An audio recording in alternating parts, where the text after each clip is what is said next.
May buffalo ba sa buffalo wings?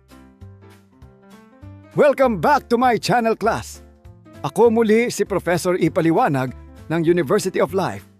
At sa episode na ito, pag-uusapan natin ang isa sa pinakasikat na pagkain kapag may barkada, inuman, o nanonood ng basketball. Yung pagkain na kahit busog ka na, pero kapag may isang tray na dumating, mapapasabi ka ng, sige isa na lang, hanggang maging 10. Bakit nga ba tinawag tong buffalo wings?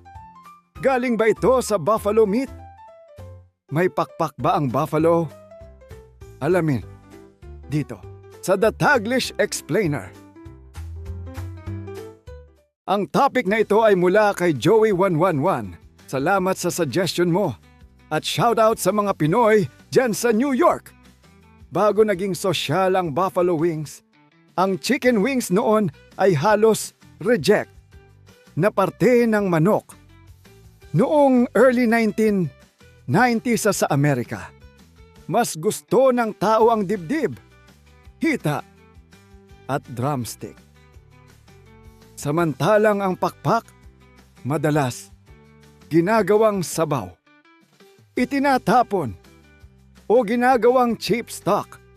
Parang sa handaan dito sa Pilipinas noon, kapag may lechon manok, may nag-aagawan sa hita.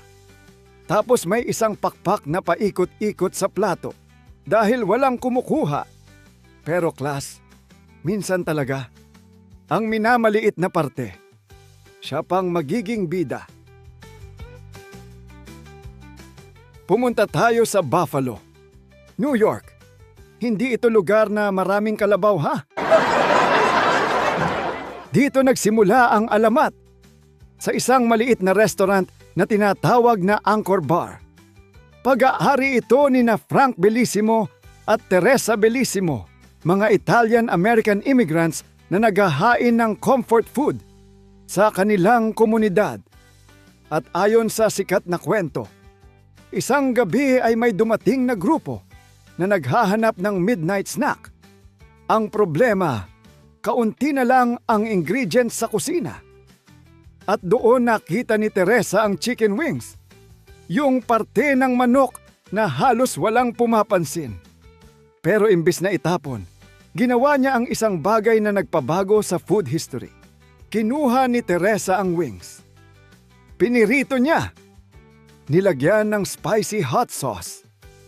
Tapos sinerve kasama ng celery at blue cheese dressing. At class, boom! Instant hit! Malutong, maanghang, maasim, mamantika, perfect sa beer.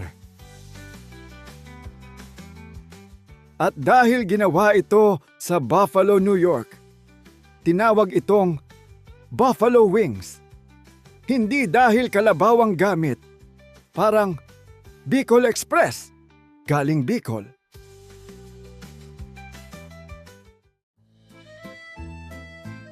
Sumabay ang buffalo wings sa pag-usbong ng sports bar culture sa Amerika.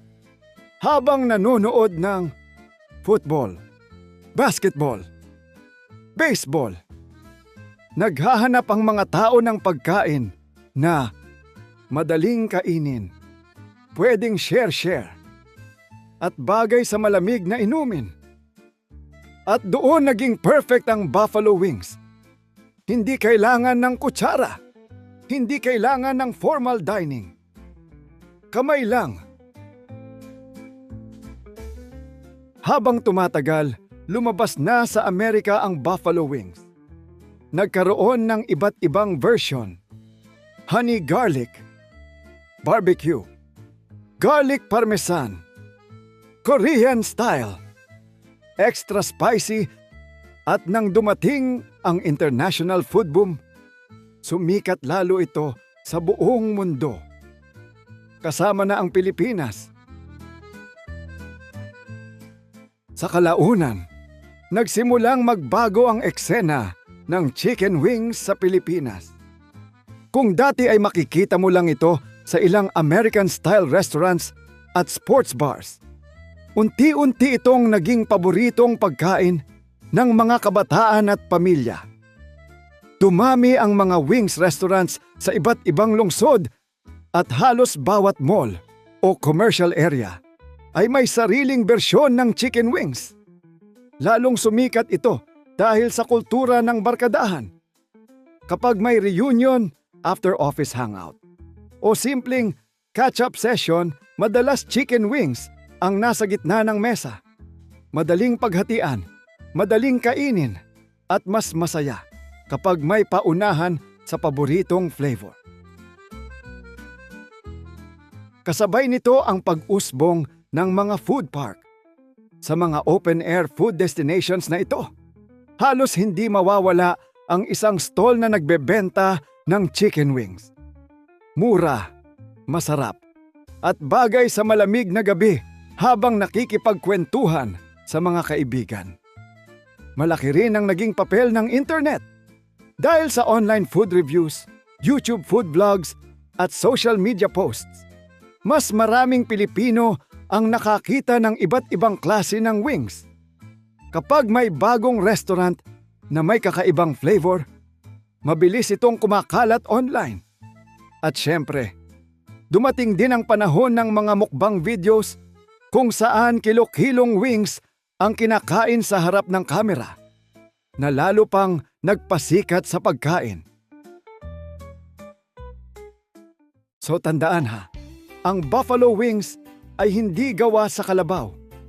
Ang pangalan nito ay galing sa lungsod ng Buffalo, New York, kung saan ito unang ginawa sa Anchor Bar nina Frank at Teresa Bellissimo. Dating minamaliit ang chicken wings at kadalasang itinatapon lang, pero dahil sa simpleng kombinasyon ng prito at spicy sauce, naging isa ito sa pinakasikat na pagkain sa buong mundo. Mula Amerika hanggang Pilipinas, naging simbolo ito ng barkadahan, sports nights, at comfort food culture.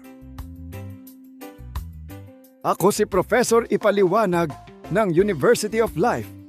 At tandaan ninyo, class, minsan ang bagay na halos hindi pinapansin ng mga tao ay siya pang magiging pinakamasarap na bahagi ng kwento.